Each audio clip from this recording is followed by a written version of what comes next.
yaadadhu anaafatiin gaafa wal barannee laga maal ture maal faa wal gaafannee akkatti wal utubnee ture jaalalaanee atuu beekta giftii koo iwayyoo akkanaanee.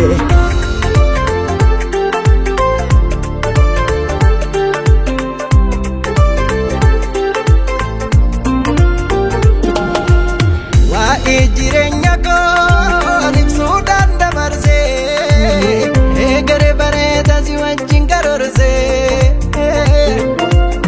abjuu qabnaa borii karaa fagoo deemna na laaffisi laafte qofaa konaaf gamaa utuun jeetu naafi akkuma akkas taanee carraatiin miidhagni hiireen adda baanee manniitti kolfiinee warra jaalalaanee nuuf raagaa giftii koo maal godhaa maqaa baay'inni jechoo dubbiin arrabaa sirra naan caaloo inni ni darba wanta keessa kee dhugaa keen beekaa karaa deemsa kee nu fageega baay'inni jechoo dubbiin arrabaa sirra naan caaloo inni ni darba wanta keessa kee dhugaa keen beekaa karaa deemsa kee nu fageega hir'ina koo keessa ati anaaf dhugaat manaaf jiree keessaayi hir'uu dabar'aan duwwaat hir'ina koo keessa ati anaaf dhugaat manaaf jiree keessaayi hir'uu dabar'aan duwwaat.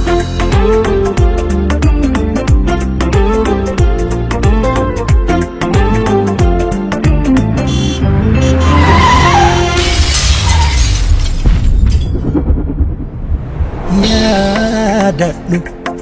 anaafatiin gaafa wal barannee laga maal ture maal faa wal gaafannee akkatti wal utubnee ture jaalalaanee atuu beekta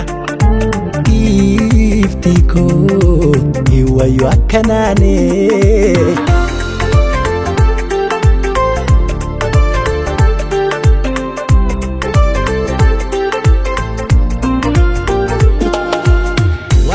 Jireenya koo ibsuudhaan dabarsee eegale bareeda si wajjin karoorsee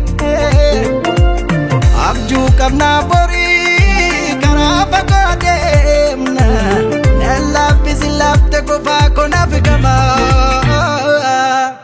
utuun jeetu naafi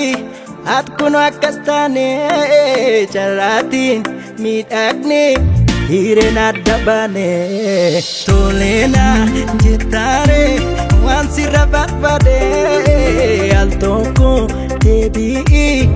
ani jakeeni yaade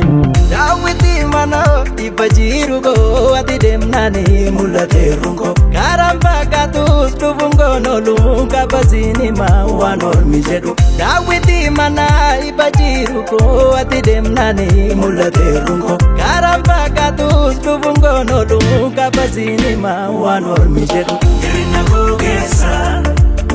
ati anaaf dhugaat manaaf jiree keessaayi hir'uu dabar'aan duwwaat hir'ina koo keessa ati anaaf dhugaat manaaf jiree keessaayi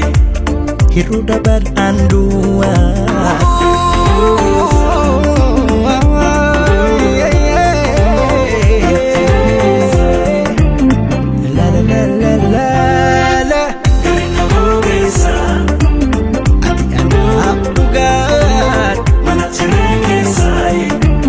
Hir'uu dabar'aan duwwaat.